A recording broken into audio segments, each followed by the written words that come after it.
ஒரு சிறிய அகங்காரம் ஒரு பெரிய பாடமாக மாறிய கதை இது. இன்றைய பக்தி கதைக்கு உங்களை அன்புடன் வரவேற்கிறோம். இன்று நாம் பார்க்கப் போகும் இந்த நிகழ்வு பக்தியும் அகங்காரமும் இறைவனின் அருளும் எப்படி ஒன்றோடு ஒன்று இணைகின்றன என்பதை நமக்கு உணர்த்தும் ஒரு அதிசயமான கதை. ஒரு காலத்தில் லங்கையை ஆட்சி செய்த மகாவீரர் ராவணன் மிகுந்த அறிவும் அளவில்லா வலிமையும் கொண்டவர். ஆனால் அவற்றையெல்லாம் விட உயர்ந்தது அவருடைய சிவபக்தி. அவர் தினமும் சிவபெருமானை மனதார வழிபட்டு வந்தார். ஒருநாள் சிவபெருமானானை நேரில் தரிசிக்க வேண்டும் என்ற தீவிர ஆசை அவரது உள்ளத்தில் எழுந்தது.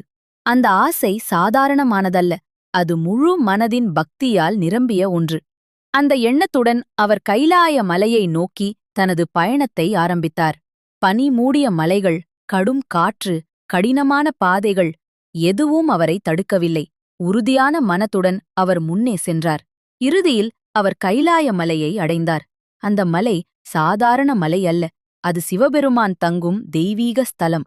அதைக் கண்டவுடன் ராவணனின் மனம் ஆனந்தத்தில் மூழ்கியது. அவர் தனது வீணையை எடுத்தார்.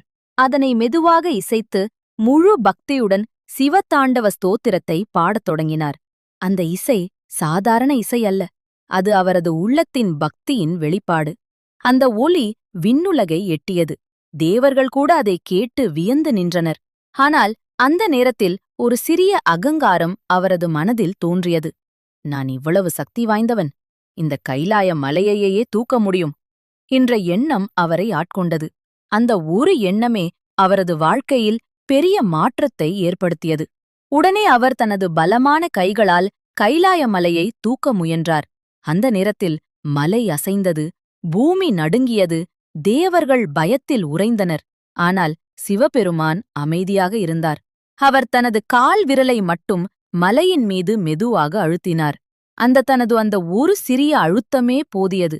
கைலாயம் மீண்டும் நிலை பெற்றது. ராவணனின் கைகள் மலையின் கீழ் சிக்கிக் கொண்டன. அவர் எவ்வளவு முயன்றாலும் வெளியே வர முடியவில்லை.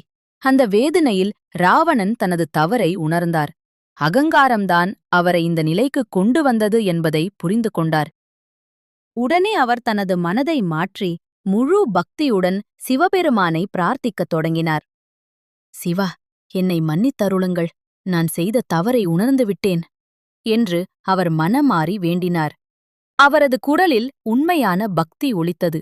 அவரின் அந்த உண்மையான பக்தியைக் கண்டு மகிழ்ந்த சிவபெருமான் அவரை மன்னித்து விடுதலை அளித்தார். அந்த நொடியில் ராவணன் ஒரு பெரிய உண்மையை உணர்ந்தார்.